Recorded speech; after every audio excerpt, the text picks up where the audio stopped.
जय श्री राम दोस्तों आज 17 दिसंबर है। आज मार्गशीर्ष माह के शुक्ल पक्ष की पंचमी तिथि है और आप सबको पता होगा कि आज क्या है।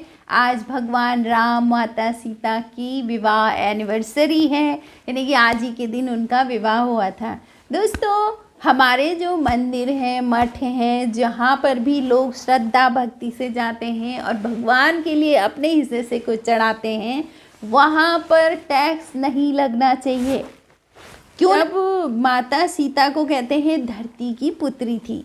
एक बार मैं अपने पापा के पास गई थी तो पापा ने मुझे ये बताया था कि माता सीता का जन्म कैसे करके हुआ था।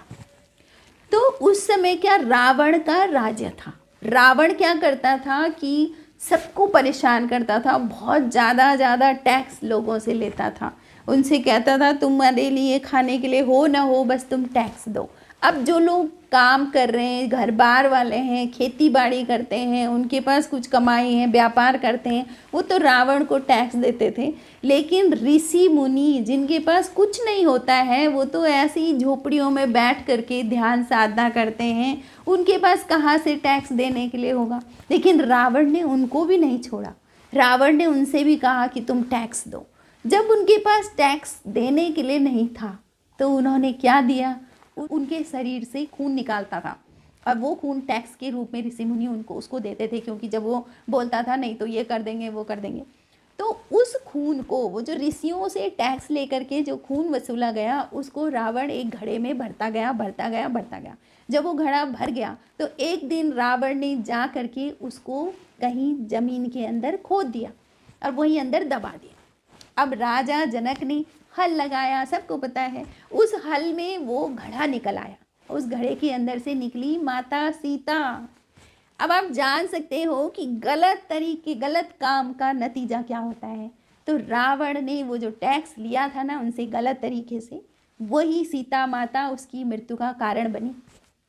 माता सीता ही कारण बनी रावण की मृत्यु का, उनको खत्म कर दिया था फिर राम जी ने। तो क्या है कि कर्मा कोई भी अगर आप करते हो तो उसके परिणाम आपको भुगतने ज़रूर होते हैं। अब रही बात टैक्स की, अब वही टैक्स हमारी सरकारें भी लेती हैं। सरकार को चाहिए कि टैक्स नीति बहुत अच्छी रखें, तभी जाके वो सरकार फलेगी फूलेगी। आप किसी गरीब से ऐसे ले रहे हो टैक्स और उसको ऐसी बंदर बाट करके भ्रष्टाचार में सब खा रहे हैं, तो फिर नाश तो होगा ही ना देश का भी।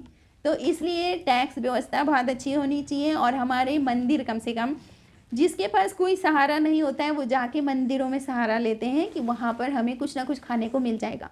वहाँ पर भंडारा बनता है, भोजन व्यवस्था होती है। जिनके कोई नहीं है वो लोग भी वहाँ पर पलते हैं। अब आप बताओ, अगर आप वहाँ कुछ दे रहे हो अपने हिस्से से, भगवान के नाम पर वहाँ पर देते हो, उसमें से भी गवर्नमेंट टैक्स ले लेगी, तो वो मंदिर में वो लोग जो खाना खाते हैं वो कैसे खाना खाएंगे।